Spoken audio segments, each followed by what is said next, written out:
Sneakers and Cleats, the podcast.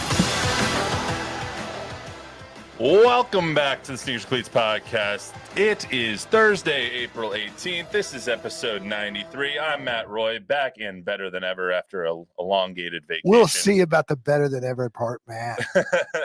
Yeah, my liver's not as good as it was before I left, but everything else is fine. Went to Vegas, went to Nash Vegas, and now I'm home. So did you lose some hearing? Did I lose Sounds hearing? like you're talking louder than I'm excited to be here. What was the weather like in Nashville? It was actually a little cold. Yeah. It was a little cold. It was rainy, but the wedding we went to was inside. It was lovely. Congratulations to both of the happy couples that we went to weddings for. First wedding was Haley and Hunter in Vegas. Second wedding was Morgan and Matthew in You're at that Nashville. age where all your friends are getting married. Every other weekend, it seems. Which wedding was better? Which wedding was better? Rank them. They were very different. They were very different weddings. So one was plated, one was more hors d'oeuvre. You know, it was nice. One was expensive and one was cheap. I love everyone.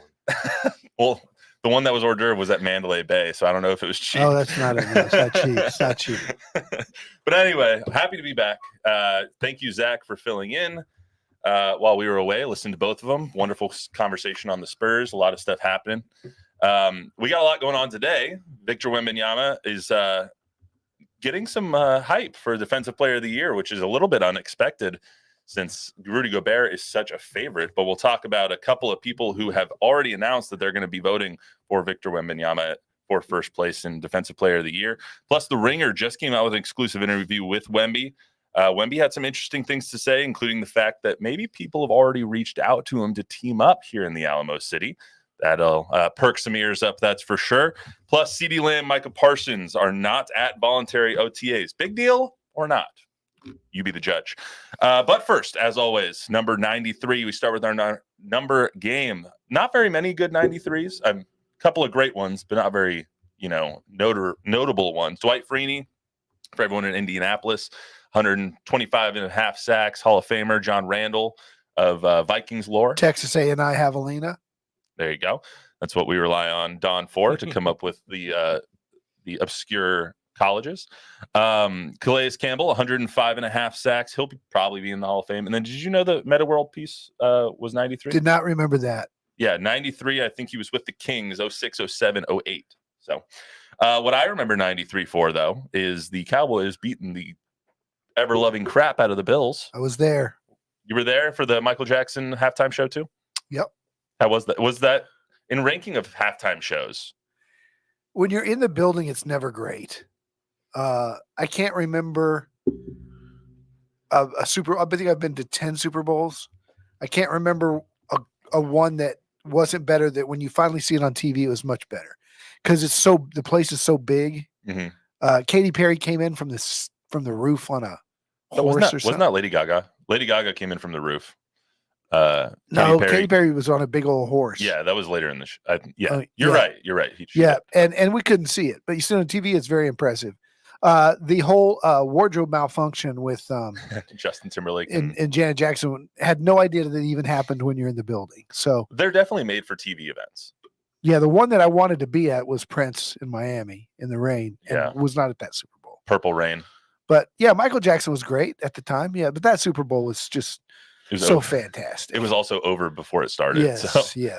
That final score ended up being 52-17. Correct. Troy Aikman, Super Bowl MVP. Emmitt Smith was the regular season MVP, not of technically that year, but the year following, since it was in 93. For baseball, the Rockies and the Marlins played their inaugural seasons in 93. The Marlins have subsequently won 2 World Series, and the Rockies don't know what the playoffs look like. So that's nice. Chuck's Blue Jays defeated the Phillies in 6 games, 4-2. Joe Carter hit a walk-off home run to end the series. The second time in MLB history that the World Series ended on a walk-off hit. Can you name the first, Don? No, I can't. I did not put it on the rundown because I wanted to quiz you. Give me the decade. The 60s. Early 60s. Not Mazeroski. Yes. It was Mazeroski's home run. Damn, see, look at you. That's pretty good. Yeah, Pittsburgh. Bill Mazeroski, Game 7. Pirates defeat the Yankees. Only walk-off Game 7 home run in the World Series. All right. So, fun fact for everyone out there. And then in basketball, of course, this is the Final year of the first three-peat for the Bulls. They defeated the Charles Barkley Suns 4-2. That was the infamous John Paxson game. When Phil Jackson's like, "Who's open?" Pax. Well, get it to him then. So got it to Pax. He made the shot. And little known fact, from the summer of '92 and the Dream Team through that entire regular season and even in the postseason, Charles Barkley was the best player on planet Earth. He was better than Michael Jordan. He carried the Suns that year. He was by far the best player on the Dream Team that summer, along with David Robinson and Michael Jordan and all those guys. But, people remember Michael. Of course, he's the greatest player of all time or whatever, and that was the end of his three-peat.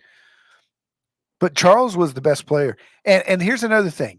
In 2004, similarly, Manu Ginobili, leading Argentina over the U.S., through the 2005 finals when he should have been MVP against the Pistons, or could have been, Manu Ginobili was the best player on planet Earth, despite Tim Duncan and others being Kobe and all them. It's like a golfer who gets in a groove and wins 3 or 4 tournaments or wins Player of the Year like Nick Price did in the 90s, where he was in the top 10 every week. And just Manu and Charles had those grooves for about a year, not much longer than that, where they could actually claim they were the best player on the planet. I might be on the in the minority here, but I believe that if Charles Barkley didn't win the MVP that year, that the Suns might have beaten the Bulls and the Bulls might not have won because it gives you so much motivation. And Michael lived Jordan for that kind of motivation. And he did that the same thing with Karl Malone later on against the Jazz. I mean, if he's not slighted and he has nothing to motivate him, if nobody ever talked to Michael Jordan, I don't think he would have been as great as he was. But anytime anyone said anything, he ended up just putting it on the bulletin board. So I'll never forget being at the Hall of Fame when he was inducted, because David Robinson was inducted at the same time. Michael Jordan's speech was like the worst speech of all time, because all he did was talk about grudges the entire time. Mm-hmm. There was not a lot of gratitude, not a lot of thank yous, but it was, I knew I was better than you, and I knew I was better than you, and I knew I was better than you. He flew the guy that beat him out for the last spot on the varsity in high school. He flew him to the Hall of Fame and sat him in a really good seat so that he could talk about him in his speech and said, "You shouldn't have beat me out for that." I'm just happy that he gave us the crying Jordan meme. I've been living on that for years. Yeah. All right, let's get to some content here. So Wemby is Rudy Gobert. He's a huge favorite. I think he's minus 3,000. He's come down a little bit, actually. But with ballots due this week for player award, Wemby has actually started getting a little bit of steam. Yeah. Chris Broussard on FS1 earlier this week said this. He may not win it. It's going to be interesting to see how this goes. But I got Wemby winning. I got Wemby at number 1. Joe Bear at number 2. This would be his 4th. I think Joe Bear probably wins it. And AD number 3. And look, to me, when I look at the numbers and obviously watching the games, the only reason not to pick Wemby is the team was bad. Can you tell that Chris Broussard? Can you tell that Chris Broussard and Avery Johnson are from the exact same zip code in New Orleans? I don't know if we can trust someone who pronounces it Joe Bear, but that's a little besides the point. Mike Greenberg of ESPN also on his show Greeny this week said he was going to vote Wemby the Defensive Player of the Year. He's got at least 2 votes, and he should be. Well, here's the problem. Gobert is going to be on everybody's ballot, either 1, 2, or 3. 100%. They add up all the points. If Wemby's not on everyone's ballot, though, what the hell are they getting a vote for? Yeah, well, we do look at things through black and silver colored lenses. It's true. But there's a lot of people that will look at the record and being a rookie. He's going to finish second. And that's great for a rookie. He's going to be first team all defense. That's unbelievable. And then he's going to be he's going to be the rookie of the year and first team all rookie. I mean, it's going to be fantastic. I think he should win rookie of the year the defensive player of the year based on his stocks. But steals and blocks for anyone who does steals and blocks combined. Yeah, he wins by over 100 or right at 100. But yeah, he's a rookie.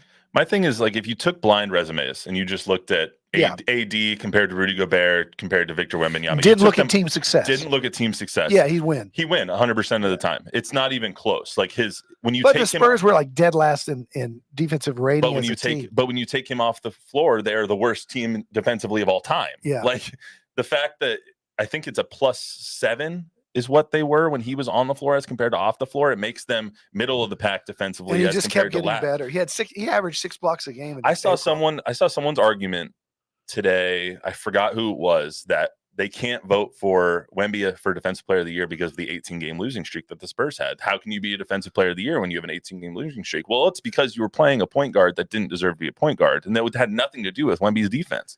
People don't look that deep dive. But yeah, you're right. Well, why do they have votes then? That's my question. Like, why do these people have votes if they're not watching the damn games? They go with the narrative. You know, things get popular and people just go with the narrative.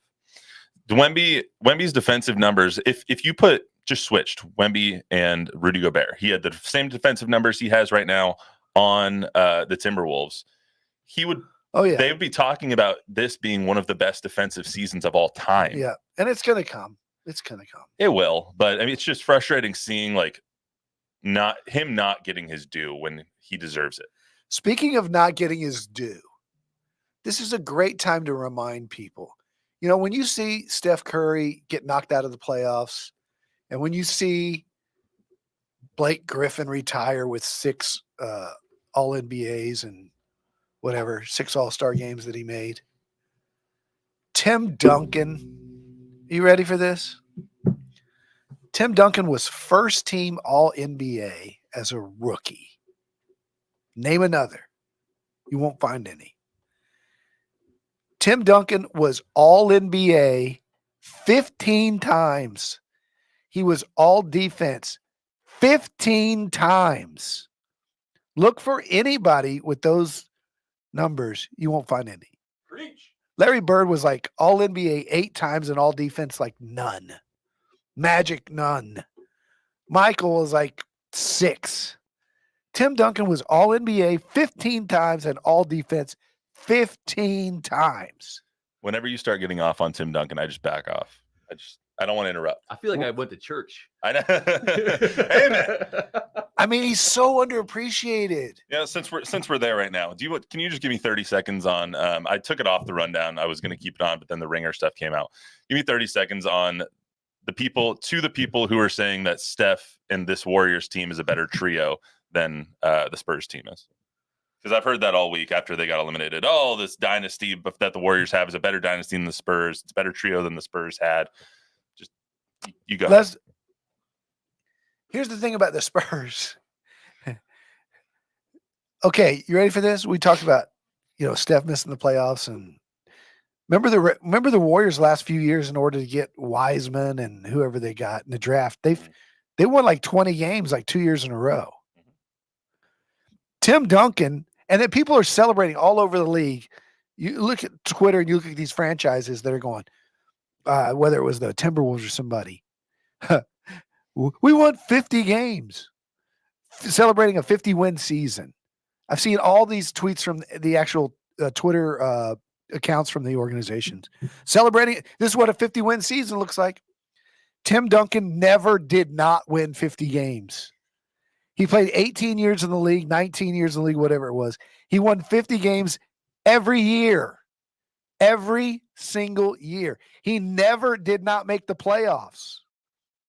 Steph Curry didn't make the playoffs. He made the playoffs every single year. So even though they only won, they win 99, 03, 05, 07. But they were there in 06. They were there in 04. They were there in 08. They were there in 09. They were there in 10. 13. They were there in one shot away in 13. In 12, 13, 14, 15, 16. They were always knocking on the door. It's hard to win championships. Look at Giannis.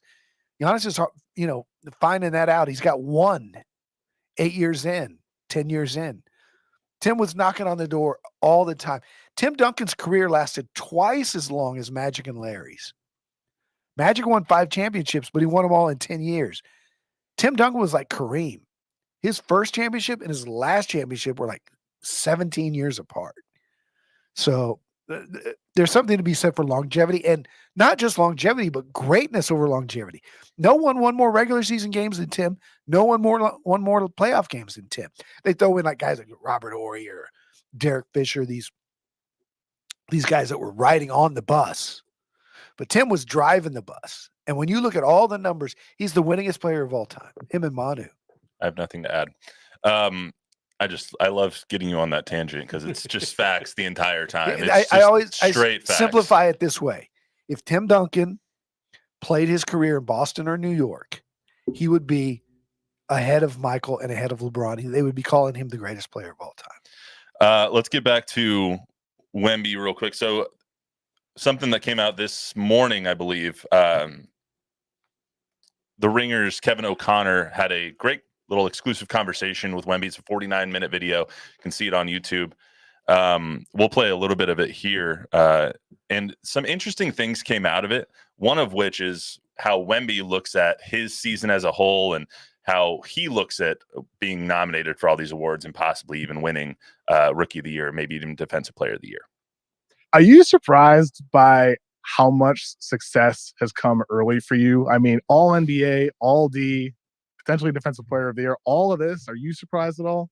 No, I wouldn't say surprised because to me it's impossible to be surprised by by your own performance, good or bad, because it's ultimately everything is a result of your own work and your own mentality. So I always want more. Don, I think that kind of just goes to his mentality when it comes to his own expectations of himself, right? I mean, he obviously, his expectations for himself are higher than anybody else's for him. I believe that's true. And so when he comes out and maybe he wins Rookie of the Year, if he doesn't win Defensive Player of the Year, I'm sure he'll be like, well, damn, I should have. Like, what could I have done? Not, those voters, but what could I have done to put myself in a better position to win those things? You know what's so cool? I noticed this way back when we met him at the draft. He has the same thing that Tim Duncan had as being a basketball nerd. Tim Duncan knew all of Kareem's stats, all of Wilt's stats. They were important to him. Championships, all NBA stuff. Wemby's like that too. He's a geek. When you listen to Wemby talk about hoops, he's a geek on the history. He's a geek on accomplishments. He's a geek on moves and the fundamentals and the basics of basketball. He lives, eats, breathes basketball. He's not just a basketball player. It's his life. And Tim was that way too. And that's a little comparison. It is. And to that point, you'll see in that conversation, if you guys watch it, Kevin O'Connor knows basketball as well. He did a great job with this interview.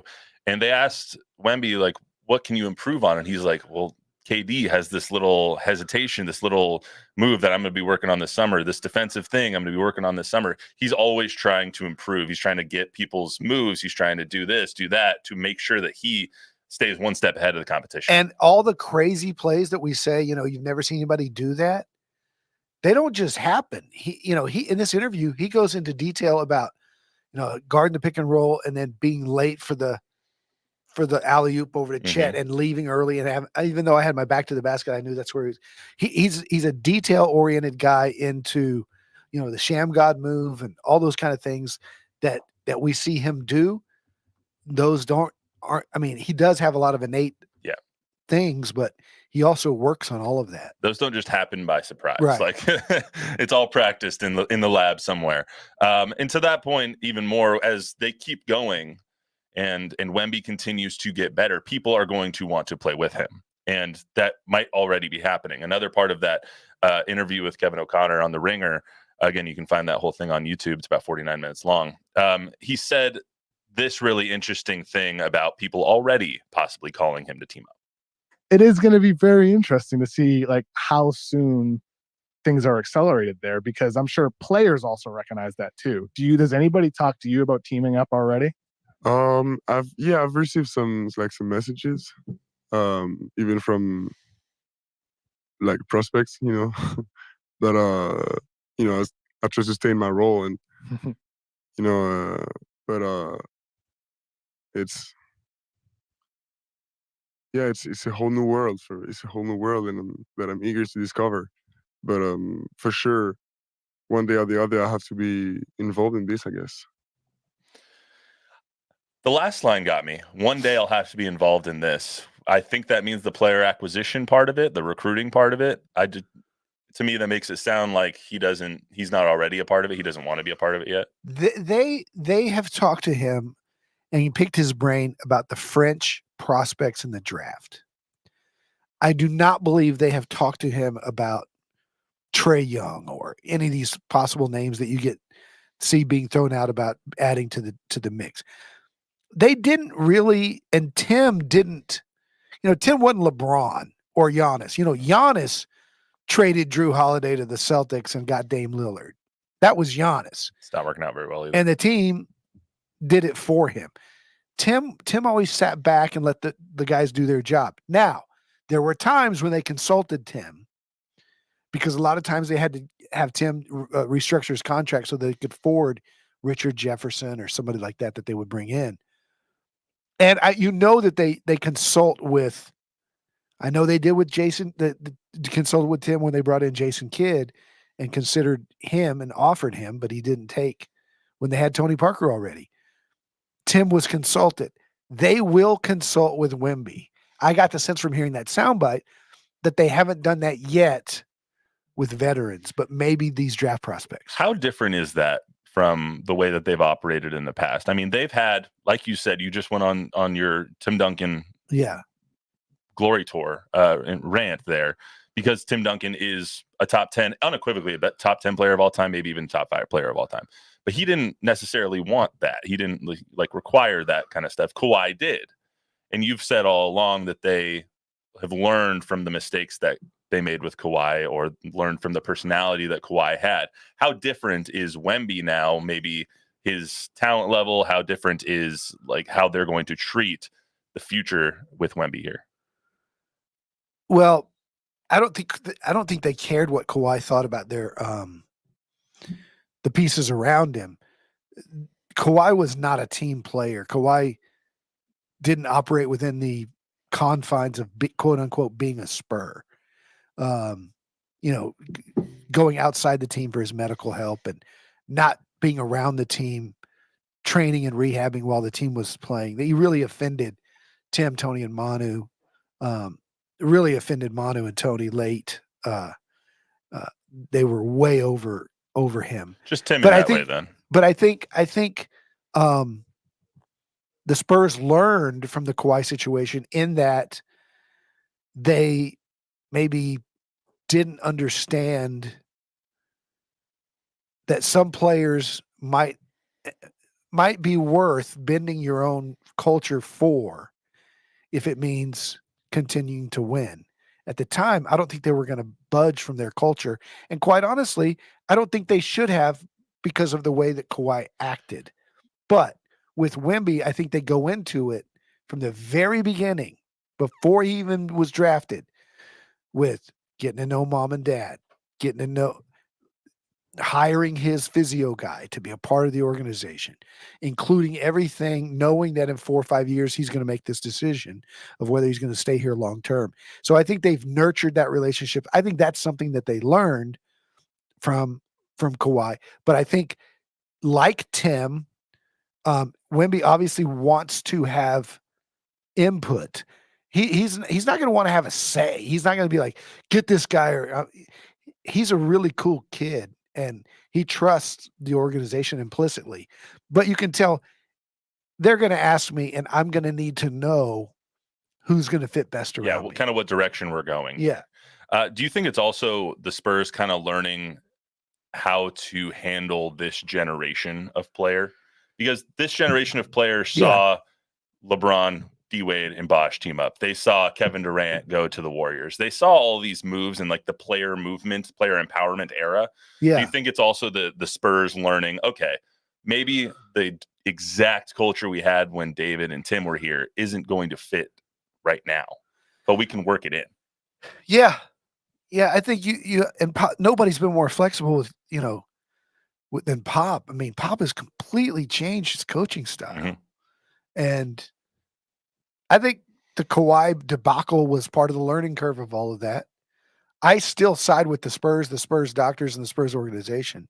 They did nothing wrong in that situation, but they learned what could happen if you stick to your guns, whether you're right or wrong. The bottom line is they chose to lose over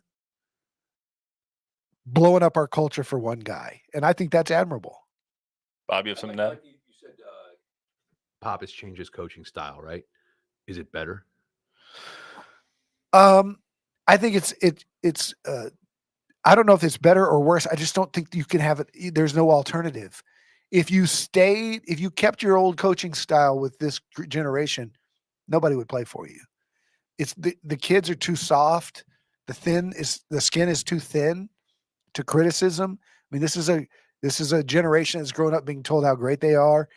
These kids never played high school basketball. A lot of them, for teams that matter, they play AAU, and they jumped around to AAU teams where they were always the best player. They've never had accountability and been a part of a team. And I've never known a team to win that didn't have. And you know what's great? Pop built that on this losing team. Mm-hmm. You could see they won 22 games. At the end of the year, you could see that they loved each other. They loved Devontae Graham getting his chance to play and win. They had it was like a high school team. Yeah. No team has ever won a championship that didn't have that kind of camaraderie. And so I personally, Bob, I was upset many times this year. And I talked to guys like Malik Rose. I've talked to guys like Sean Elliott, who said, if I did what Jeremy did, I wouldn't have played for a month, And remember, he benched Jeremy and he benched Keldon within a couple of days. Yeah, a couple of, like a week. Yeah. Right. And they were back on the court the next day or whatever. And, it's weird. They have such thin skin, and, to Pop's credit, he's learned how to bend his, I don't know if it's better or worse. I don't think you have a choice. Do you think that might be one of the reasons we were so surprised this year, how few wins they had? Is that Pop is changing his coaching style and he's adapting as well, and maybe not the coach he used to be until he gets this whole thing down?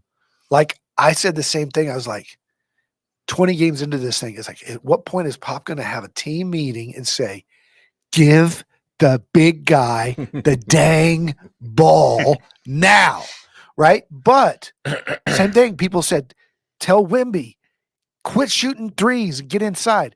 But the genius of Pop, you got to let the kid learn the lesson for himself.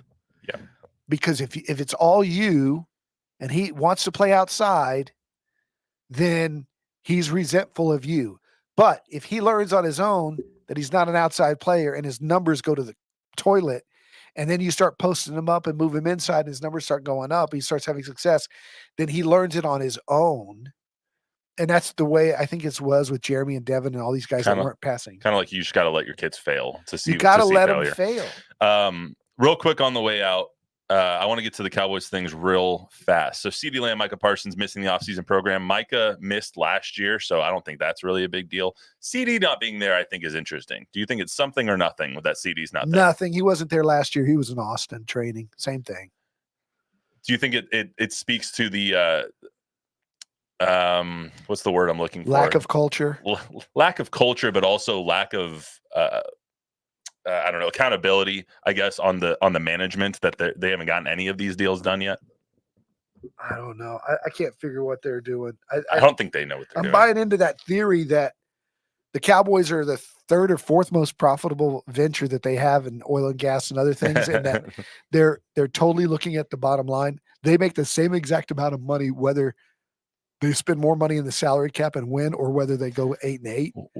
So why waste the money when you could make the same amount profit? Well, as we learned today, Jerry Jones is spending that money in Arkansas.